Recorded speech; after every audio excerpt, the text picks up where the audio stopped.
Hello students, welcome back. Now let us solve question number 8. ठीक है, this is question number 8. क्या है? Find the mean and variance for the following frequency distribution. Given as class given है and its frequency is given. Class is from 0 to 10, 10 to 20, 20 to 30, 30 to 40 and 40 to 50, and their corresponding frequency is 5, 8, 15, 16 and 6. ठीक है.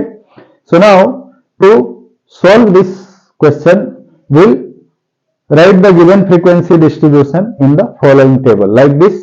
कैसे? पहले यहाँ class 0 to 10, 10 to 20, 20 to 30, 30 to 40 and 40 to 50. This is the class. Now their corresponding frequency is given as 5, 8, 15, 16 and 6. So when we add this, its sum will be equal to 50. So हमें sum मालूम हो गया. Now we'll find midpoint of all these classes. So for the first class, यानी पहले class की midpoint क्या होगी? 5. दूसरे के लिए 15, 25, 35 and 45.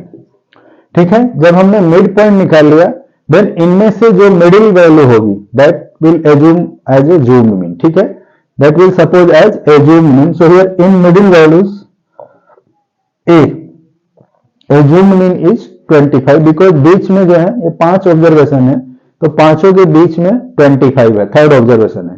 So this will be taken at assumed mean. So here assumed mean a equal to 25. ठीक है, हमने assumed mean मान लिया. Now once assumed mean is known, then we'll find deviation of each observation from this assumed mean. यानी यहां पर xi minus 25, हर एक observation में से 25 को माइनस करेंगे.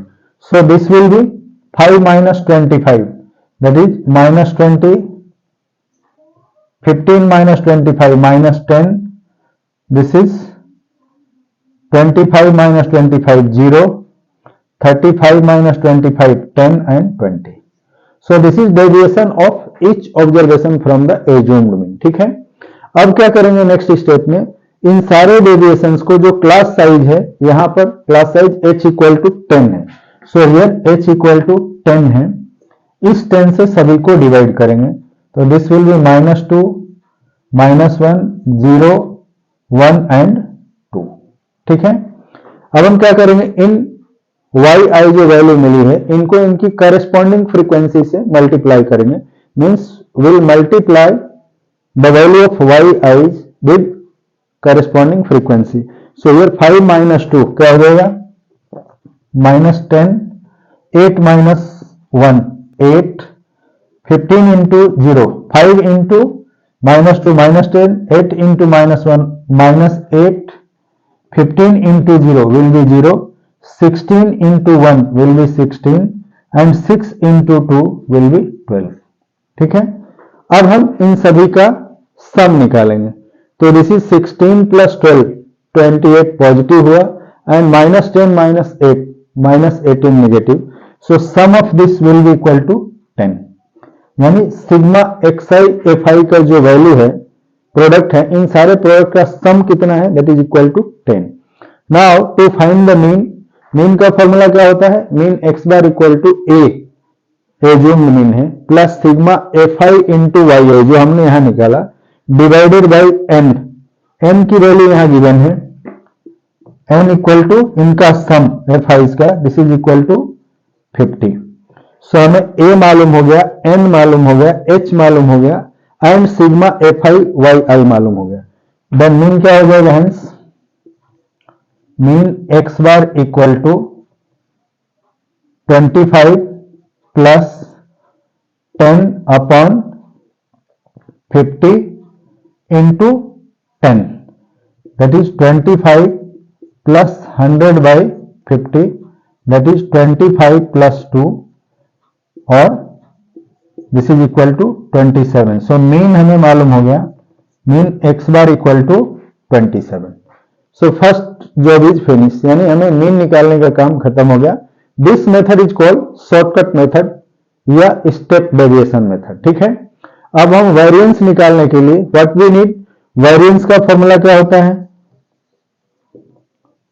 Variance denoted by sigma square is defined as h square by n square into here n into sigma fi into yi square, where I is from 1 to n, minus sigma fi into yi whole square. ठीक है, अब जो values हैं इनमें h square कितना है, h की value हमने निकाल रखा है 10. बाकी we need to calculate fi into first fi into yi square. So here yi square अभी हम कैलकुलेट करेंगे. ये जो yi कॉलम दिया हुआ है इसके सारे नंबर्स को हम स्क्वायर करेंगे. सो दिस विल बी 4, -2 का स्क्वायर 4 होगा, -1 का square 1, 0, 1 and 4. Now again will multiply this all yi square with their corresponding frequencies. So now first क्या है, 5 into 4 20, 8 into 1 8, 15 into 0 0, 16 into 1 16 and 6 into 4 that is 24. ठीक है, अब हम इन सभी का सम लेंगे. So now this will be 6 plus 4 10 plus 8 18, carry 1, 1 plus 2 3, 4 or 2 6. This is 68. So sum of all this fi into yi square is 68. Now we'll put all these value in the formula of variance to get the variance. So क्या हो जाएगा, this will be h की value कितनी है 10 square by n की value 50. So 50 square into 50 into sigma fi yi square, this is here 68 minus sigma fi yi का जो सम है इसका होल स्क्वायर. ठीक है, सो नाउ ये कट करके कितना हो जाएगा 10 into 10 by 50 into 50, 10 से 50 5 टाइम्स में कट जाएगा. सो this will B 1/25 into bracket के अंदर ये है, इनको मल्टीप्लाई करेंगे तो कितना हो जाएगा, दिस इज 5 8 जा 40 and 5 6 जा 30 and 4 34. So this is 3400 minus 100, यानी और variance sigma square will be 1/25 into 3300. इसको हम फर्दर स्प्लिट कर लेंगे ऐसे 30 into 100/25, ये 4 टाइम्स में कट जाएगा. सो 30 into 4, इसका इंटू करेंगे 3 4 जा 12 and 12 1 13. सो वेरिएंस क्या मिला 132. Hence variance sigma square equal to 132. ठीक है, so this is the way to calculate mean and variance for the given data. ठीक है, तो नोट करो, मिलते हैं अगले वीडियो में. Okay bye.